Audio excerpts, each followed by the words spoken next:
सदा सत्स्वरूपं चिदानन्दकन्दं जगत्सम्भवस्थानसंहारहेतुं स्वभक्तेच्छया मानुषं दर्शयन्तं नमामीश्वरं सद्गुरुं साईनाथं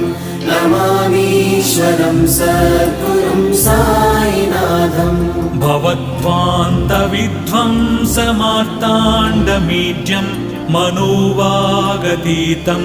मुनिर्ध्यानगम्यं जगद्व्यापकं निर्मलं निर्गुणं त्वां नमामीश्वरं सद्गुरुं साईनाथं नमामीश्वरं सद्गुरुं साईनाथं भवाम्बोधिमग्नार्दितानां जनानां स्वपादाश्रितानां